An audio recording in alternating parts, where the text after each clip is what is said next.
Glad you're streaming with us here in Washington. Well, Congress still is in complete disarray as the House spends yet another day without a speaker. Republicans are coalescing, though, behind Ohio Rep. Jim Jordan after he won that vote among Republicans for Speaker last week behind closed doors. But does Jordan even have enough support to win a full vote tomorrow? I want to bring in our contributing political correspondent, Rachael Bade, again. She's on the Hill. So, Rachel, how's it looking for Jordan at this hour? And what happens if he fails to win the gavel this week?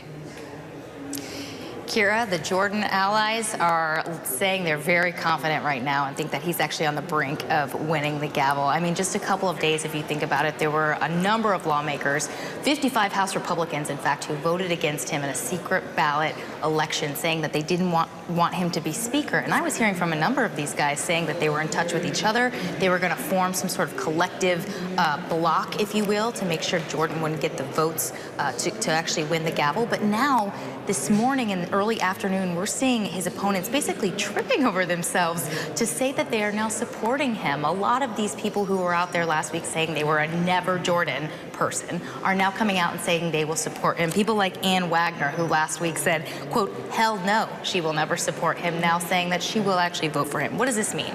It means that the pressure campaign that the Jordan allies have been putting on House Republicans, it's working right now. And they're feeling very confident that they will lose less than 5 votes. They can only lose 4, and that he will ultimately get the gavel. And I think, if he doesn't get this tomorrow, one thing I think we could actually see is that Jordan will actually fight for this. There was some talk, just a couple of days ago, if Jordan went down and he couldn't win the speakership, could lawmakers empower this acting speaker, Patrick McHenry? Could they work with Democrats to elect some sort of moderate Republican speaker? I think now Jordan is going to be so close here that he's actually going to fight for this. And we could see, if he doesn't get on the first ballot, that he goes over and over and over again as he tries to keep these members in a pressure cooker.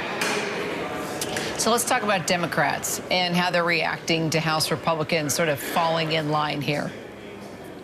Oh, yes. To say they're giddy is an understatement, I can say here. I was just texting with a Democratic campaign aide who told me that while a Speaker Jim Jordan would be bad for the country and bad for America, it would be pretty good for our 2024 election results. Democrats are already seizing on the idea that Jordan is going to be speaker. They've been blasting a number of Republicans in swing districts for coming out and saying that they will support Jim Jordan. And look, this is a guy Democrats think they can really hobble moderate Republicans with. He was one of Donald Trump's top allies on January 6th to try to overturn the election results here for the Electoral College.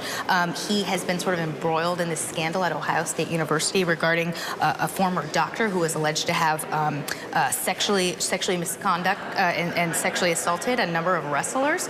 And he's close with Donald Trump. These are all things Democrats think they can use against him and against, in particular, moderate Republicans in these swing districts. But at the same time, Democrats are going to have to work with this guy. If they thought Kevin McCarthy was bad and that Kevin McCarthy was their worst nightmare, well, they're really in for something else, because Jim Jordan has cheered shutdowns in the past. He's cheered fiscal brinksmanship, and they're going to now have to negotiate with this guy if they want to keep the government open.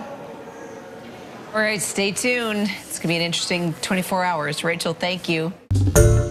Hi, everyone. George Stephanopoulos here. Thanks for checking out the ABC News YouTube channel. If you'd like to get more videos, show highlights, and watch live event coverage, click on the right over here to subscribe to our channel. And don't forget to download the ABC News app for breaking news alerts. Thanks for watching.